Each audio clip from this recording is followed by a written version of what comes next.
¿Cuántos dicen amén? Es incorpóreo, ¿verdad? Un espíritu, por eso dice Juan 4:24, Dios es espíritu. Lo que no existía en ese momento, hermanos, ahora viene a estar y empieza a formarse. Hay algo bien que me gusta que pusiéramos atención, es que los discípulos, diga discípulos, ahora diga, eso somos nosotros. Nosotros somos discípulos del Señor. Los discípulos hicieron algo bien grande, que no todas las personas pueden hacerlo. Ellos fueron obedientes. ¿Cuántos dicen obediencia? Miren, hasta les costó decir, diga obediencia. Los discípulos fueron bien obedientes. Los discípulos, hermanos, siguieron al pie de la letra lo que Jesús les estaba diciendo que hicieran. Cómo se deberían de comportar, cómo deberían de actuar, cómo deberían de hablar, cómo deberían de tratar a los demás. Jesús se los estaba enseñando y ellos fueron obedientes. Digo una vez más, obediencia.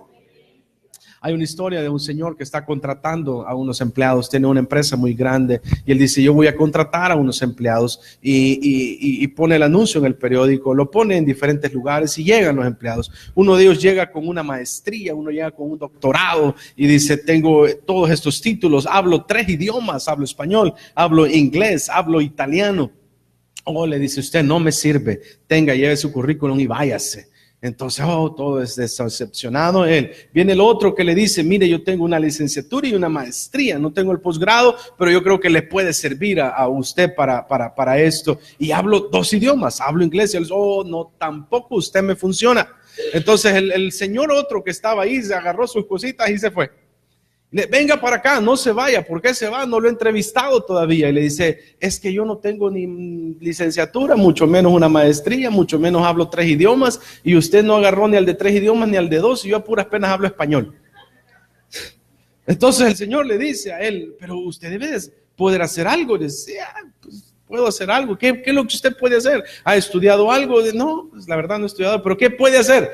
Mire, yo puedo hacer es, yo puedo hacer caso. ¿Usted puede hacer caso? Sí, yo puedo hacer caso. De verdad, es que ese es el gran problema que tengo yo en las grandes empresas que manejo. Ninguno me hace caso. Todos tienen tantos títulos que ninguno me hace caso. Y si usted me hace caso, a usted le doy el trabajo. Un aplauso al Señor. ¡Qué tremendo! ¡Qué tremendo! Que Jesús lo único que anda buscando es que le hagamos caso. ¿Cuántos dicen amén? Que seamos obedientes a la palabra del Señor. Y la obediencia, diga obediencia una vez más, ocasionó el mayor movimiento pentecostal en la historia. A partir de eso usted no va a encontrar, pentecostal, pentecostés, avivamiento. No lo va a hallar en la Biblia, pero eso ocasionó el mayor movimiento pentecostal en la historia. A causa de eso, los escogidos del Señor empezaron a hacer varias cosas.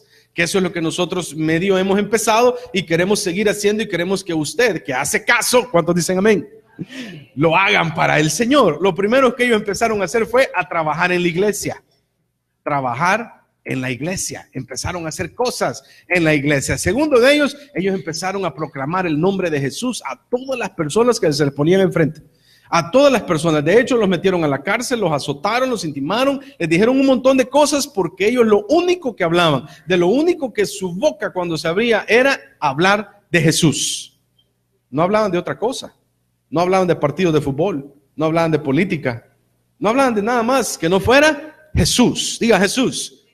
También ellos empezaron a testificar de Jesús a todo el que le fuera posible, no importando sufrir maltratos, ser ignorados, la burla que podía ocasionar. De hecho, dice que cuando les empezaron a llamar cristianos, en el libro de los Hechos, capítulo 11, era como una especie de apodo. Querían burlarse de ellos, diciéndoles cristianos. Pero la Biblia dice que ahí se les empezó a llamar cristianos. Ellos recibían ofensas, incluso unos llegaron a la muerte. Esteban, por hablar del nombre de Jesús, Esteban fue apedreado y se conoce como el primer mártir de la iglesia. Pero Esteban le hizo caso al Señor. Si usted hace caso, diga amén. Ok, el número 4 dice que la iglesia empezó a orar, diga orar. Empezaron a ayunar, ellos empezaron a alabar al Señor y empezaron a recibir y a dar estudios de la palabra de Dios. También empezaron a reunirse en las casas. Si usted hace caso, diga amén. Empezaron a reunirse en las casas. Eso es lo que la iglesia primitiva hizo. Después de que la iglesia nació, el día de Pentecostés se añadieron como 3,000 personas. Ellos empezaron a orar, ellos empezaron a ayunar, ellos empezaron a alabar al Señor, ellos recibían y daban estudios bíblicos. ¿A dónde? En el templo y en las casas. No se quedaban solo en el templo. Dice que también ellos abrieron nuevos puntos de predicación. No se quedaron con que, bueno, aquí nos reunimos nosotros, este grupito de gente somos nosotros somos la iglesia, somos especiales, somos escogidos, y de cierto lo somos. ¿Cuántos dicen amén? Pero ¿sabes qué? Somos tan especiales que no le vamos a contar a nadie más.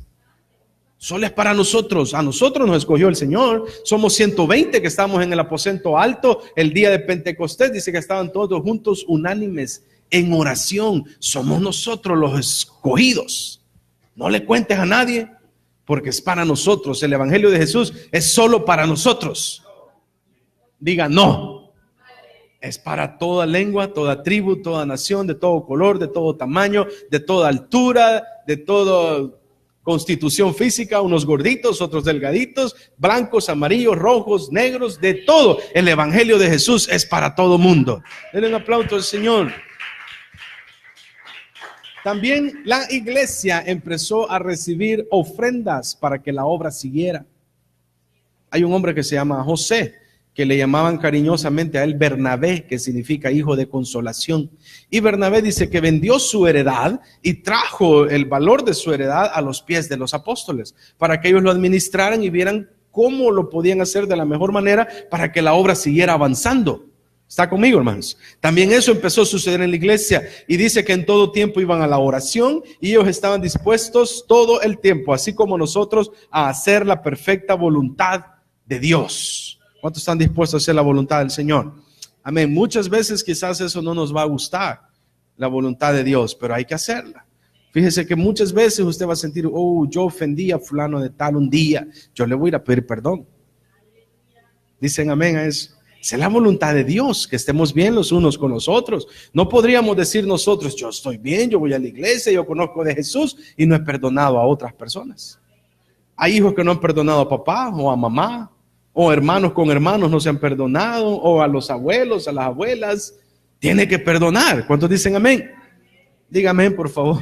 Me preocupa si no dice amén. ¿Cómo es eso que todavía está aquel niño de primer grado que le jaló las orejas y todavía no lo ha perdonado? Y ya pasaron 20 años de eso. Usted tiene que perdonarse a usted mismo primero para perdonar a otros. Dicen amén, hermanos. Todo eso, hermanos, lo que yo le he hablado anteriormente ocasionó y trajo 4 experiencias en la iglesia. La experiencia número 1, si el hermano me ayuda ahí, Hechos 2, versículo 1, dice de la siguiente manera: cuando llegó el día de Pentecostés, estaban unánimes juntos. Diga juntos. Hoy diga unanimidad. La palabra unanimidad, hermanos, significa de la siguiente manera según el diccionario: es el consenso al que se llega cuando un grupo de personas se ponen de acuerdo para realizar el ejercicio de alguna acción. Es decir, que si un grupo de personas se ponen de acuerdo en algo, ellos tienen unanimidad. Es decir, piensan lo mismo, sienten lo mismo y actúan de la misma manera. Cuando la iglesia, hermanos, estaba junta y estaba unánime, diga unánime, entonces vino el Espíritu Santo del Señor. Dale un aplauso al Señor por eso. Fíjense que la iglesia, hermanos, que Jesús les había dicho a ellos: no se vayan de Jerusalén, quédense en Jerusalén, no se vayan de ese lugar, ahí tienen que estar, esperen la promesa del Padre. ¿Cuál era la promesa del Padre? Mandar el Espíritu Santo. Jesús les dijo: el Espíritu Santo, porque ahorita estoy con vosotros, no os dejaré huérfanos, ahorita estoy con vosotros, pero después estaré en vosotros. Es decir, ¿a dónde va a estar? Adentro de nosotros. Entonces ellos, hermanos, le hacen una vez más caso. Son obedientes, no se van de ese lugar, se quedan en Jerusalén porque ellos tenían las mismas metas, los mismos objetivos, los mismos planes. Nadie agarraba por su camino y se iba para otro lado. Todos ellos estaban juntos, diga juntos. No decían ellos: oh, no, a mí no me interesa eso, yo voy por un lado, tú ve por el otro. Es problema tuyo. ¿Se acuerda de Abraham? ¿Se acuerda de Lot? Lot dijo, yo quiero irme por allá, allá está más bonito, allá hay unas praderas muy bonitas, hay unos campos muy verdecitos, hay oasis, hay agua, y tú, Abraham, vete por otro lado, y cada quien por su lado. No, cuando la iglesia estuvieron juntos, unánimes, entonces llegó el Espíritu Santo. Denle un aplauso al Señor. Ya Amós 3:3 dice la siguiente el profeta dice la siguiente manera: ¿podrán caminar dos juntos sin antes ponerse de acuerdo? ¿Verdad que no se puede? Casi siempre se usa para los matrimonios. ¿Podrán caminar dos juntos sin antes ponerse de acuerdo? No se puede. Si no nos ponemos de acuerdo, si no decimos cómo van a ser las cosas, si no les explicamos todo lo que hay que explicar ahorita que estamos poniendo las bases para la iglesia, no vamos a poder seguir caminando juntos. Jesús afirmó, hermanos, de una manera categórica: todo reino dividido contra sí mismo quedará asolado. Pues tenemos que estar juntos, diga juntos una vez más. El apóstol Pablo se tomó muy en serio esto, hermanos, de estar juntos, unánimes, pensando lo mismo. Dice 2 Tesalonicenses 3:6: ahora bien, hermanos, os mandamos en el nombre de nuestro Señor Jesucristo que os apartéis a todo hermano que ande desordenadamente y no según la doctrina que recibisteis de nosotros. Siempre que el pueblo de Dios estuvo unido, pensando, sintiendo lo mismo, teniendo los mismos planes, teniendo las mismas metas, sintiendo aquello de decir, yo quiero una iglesia acá. Yo la veo aquí formada. Yo veo personas viniendo al arrepentimiento. Yo veo personas tomando las aguas del bautismo. Siempre que la iglesia piensa así, hay victoria en el nombre de Jesús. Pero cuando la iglesia no piensa de esa manera, y cuando la iglesia dice, a mí me da lo mismo, en realidad que yo vivo bien, en realidad que yo estoy bien, no me interesan los demás, usted no está haciendo la voluntad de Dios. Porque la voluntad del Señor es que hagamos bien y que amemos a los demás. Usted puede leer la Biblia en todo el Antiguo Testamento y usted va a ver el Éxodo, usted va a ver el libro de los Números, usted va a ver el libro de los Jueces, y usted se va a dar cuenta que todas las batallas que el pueblo de Dios ganó es porque ellos estaban juntos. Cuando ellos no estuvieron juntos, perdieron. Venía Josué, hermanos, de pegar un grito nada más el pueblo de Israel. Sonaron las trompetas, hermanos. Dieron en total 13 vueltas a todo Jericó. Y lo único que el pueblo de Israel hizo fue gritar. ¿Cuántos pueden gritar? Sí. ¿Qué grito es? Porque no han comido. ¿Cuántos pegan un grito al Señor? Vale, más o menos. Fíjense que lo único que ellos hicieron fue eso. Ellos no sacaron un bulldozer. Ellos no sacaron una bazooka, ellos no llevaron un tanque de guerra. Lo único que hicieron fue llevar alabanza, aplausos y gritar al Señor. Amén. No hicieron nada de otra cosa. Lo único que hicieron fue pegar un grito. Sonaron las trompetas. La tribu de Judá iba adelante, los cantores iban adelante. Por eso nosotros cantamos y alabamos al Señor y nos gozamos en eso, porque cuando Josué les dijo griten, el pueblo gritó, y al gritar los muros de Jericó cayeron. Conquistaron la ciudad porque estaban todos juntos, unánimes, pensando, sintiendo lo mismo. Esta ciudad es amurallada, esta zona geográfica de San Salvador está amurallada. Hay muchos muros que con los alabanza hacia el Señor, esos muros en este lugar están cayendo. Usted puede transcurrir por el Paseo de General Escalón y usted va a ver muchísimos nightclubs abiertos en la noche. Usted va a ver muchos lugares donde aquí solo se vende cerveza y alcohol y hay prostitución y hay muchas cosas que suceden aquí todas las noches. Pero en este lugar estamos proclamando el nombre de Jesús, porque estamos juntos, unánimes. Pero Josué después de eso fue a pelear a un lugar que se llama Jai. Jai se llama este lugar. Y ellos no estaban juntos ni unánimes. El Señor les había dicho, no agarren nada de Jericó. Y había uno que agarró oro de Jericó y se fue y lo escondió. Entonces ya no pensaba igual que los demás, ya no sentía igual que los demás, ya no tenía las mismas metas de los demás, ya no tenía ni los mismos planes ni los mismos objetivos. Sus metas era hacerse rico él. ¿Está conmigo? Entonces ellos van a Jai, pelean y Jai les gana al pueblo de Dios. Cuando el pueblo de Dios estuvo junto y unánime, ellos siempre ganaron. La etapa número 2 está a partir del versículo 2 al 13, no vamos a leer todo eso, pero es alabando y adorando al Señor. La etapa número 1 era esperando el Espíritu Santo. La etapa número 2, alabando y adorando al Señor. Nunca nadie ha visto una manifestación, hermanos, tan gloriosa como el ver y oír a hombres del vulgo hablar diferentes lenguas. El día de Pentecostés habían llegado de muchas nacionalidades a este lugar. Habían llegado a celebrar la fiesta del Pentecostés, la fiesta de las cosechas o la fiesta de las 7 semanas, así es conocida de esa manera. Todo Israel, todos los judíos, era necesario que llegaran a Jerusalén en ese momento. Y ellos llegaron a este lugar y cuando recibieron el Espíritu Santo, los 120 que estaban en el aposento alto, dice que ellos oyeron hablar de sus propias lenguas, de donde ellos venían de Capadocia, venían de muchos lugares, hermanos, donde ellos estaban y hablaban otros idiomas. Y dice que ellos escucharon hablar en el mismo lenguaje que ellos. Y ellos se sorprendieron y se maravillaron, aunque algunos dijeron, no, estos no están hablando en otro idioma, están llenos de mosto. Es decir, ellos están borrachos. Pedro se puso de pie. Y los 11 con él, dice la palabra, creo el versículo 14. Dice que Pedro se puso de pie y los 11 con él, es decir, los apóstoles ya en este momento ya están ordenados. Ahorita van a empezar a hacer la misión que el Señor les mandó a hacer. Y Pedro dice, no, ¿saben qué? Ellos no están borrachos, ellos no están llenos de mosto. Lo que ha sucedido es que se ha cumplido la profecía de Joel, donde Joel les dijo, en los postreros días derramaré mi espíritu sobre toda carne. Ellos recibieron el Espíritu de Dios. Denle un aplauso al Señor.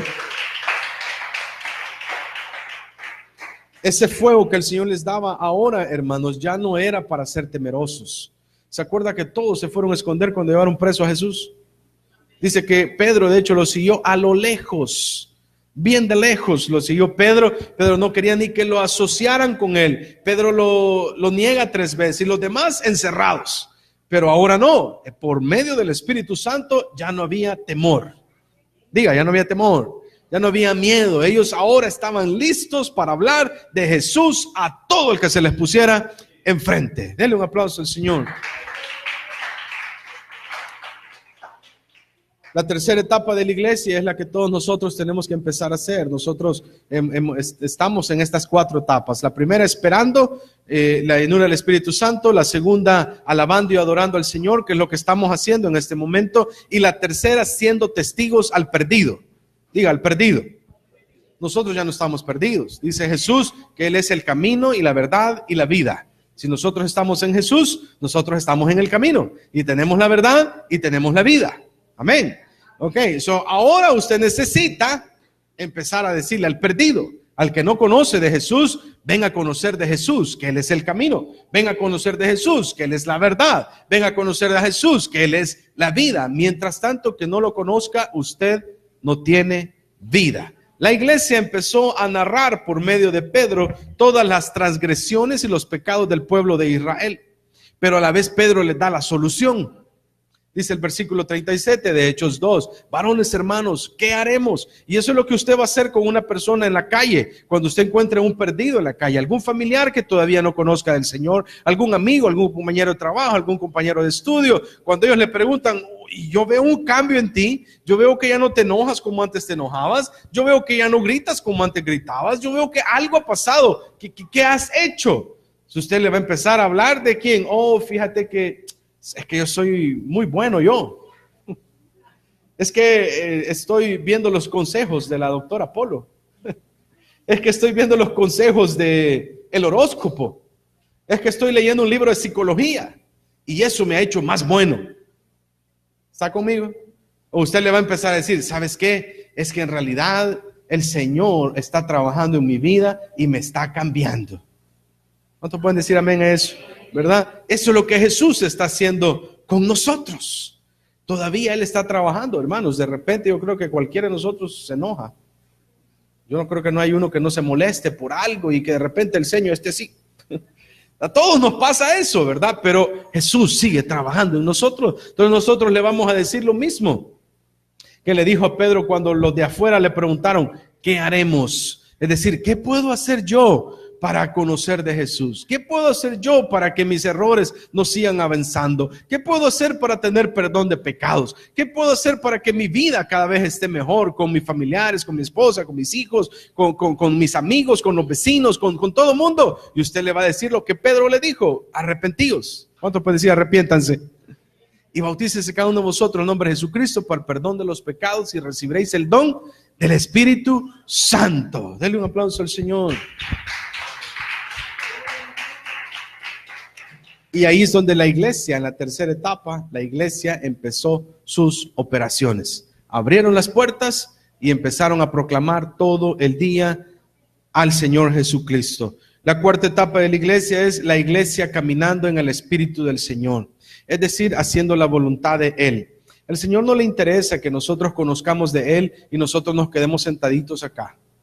¿Verdad que nos gustan las sillas, nos gusta el aire acondicionado? Qué bonito estoy yo acá, pero al solo salir allá afuera empezamos con malas ideas, malos pensamientos, malos sentimientos. Al Señor le interesa que en todo momento, en todo lugar, nosotros tengamos la guianza del Espíritu Santo de Él. Pueden decir amén a eso, ¿verdad? Que cuando tengamos la oportunidad de mentir, usted diga: yo no miento, porque los que mienten no van a entrar al reino de los cielos. Yo no miento porque Jesús dice en sus mandamientos, en Éxodo capítulo 20, no mentir. Dicen amén.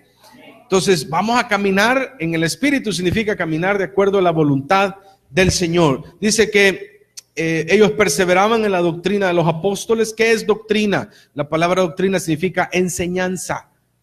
¿Quién estaban enseñando en ese momento? Los apóstoles, Pedro, Juan, Jacobo, todos ellos enseñaban. Ellos tenían que seguir una doctrina, es decir, la enseñanza que los apóstoles les daban. ¿Quién les había enseñado eso? ¿Cuántos se acuerdan? ¿Cuánto tiempo pasó Jesús con ellos? Diga, 3 años. ¿Qué pasó haciéndolos? Dijimos, entrenándolos. ¿Verdad que usted va a un lugar a recibir una capacitación, a recibir un entrenamiento? Porque el maestro que le está dando esa clase quiere que después usted lo ponga en práctica. El maestro ya no va a estar con usted. Usted solito lo va a ir a hacer. ¿Cuántos dicen amén? Ahora Jesús ya no está con ellos. Ahora los discípulos, ahora ya son los apóstoles. Ellos están enseñando la doctrina que el Señor Jesús les había enseñado. Comunión tenían ellos unos con los otros. Y dice que tenían el partimiento del pan y oraban en todo momento. El versículo 44 de Hechos 2 dice: todos los que habían creído estaban juntos y tenían en común todas las cosas, perseveraran unánimes cada día en el templo, partían el pan en las casas. ¿A dónde? En las casas. Comían juntos en alegría y sencillez de corazón. Versículo 47, alababan a Dios. Denle un aplauso al Señor Jesús. Esas cosas que ellos hicieron del versículo 44 en adelante, hermanos, ellos estaban juntos, pensaban lo mismo, sentían lo mismo. La iglesia vino con un gran avivamiento. Todo eso trajo que el Señor añadía cada día a la iglesia los que habían de ser salvos. 4 cosas. Número 1, la iglesia esperando, es decir, siendo obediente, es decir, haciéndole caso a Dios. La iglesia alabando y adorando, la iglesia testificando y salvando al perdido, y la iglesia también haciendo lo que el Espíritu de Dios les decía que debían de hacer. Yo quiero invitarlo que si usted quiere hacer la voluntad de Dios, se ponga de pie en esta mañana.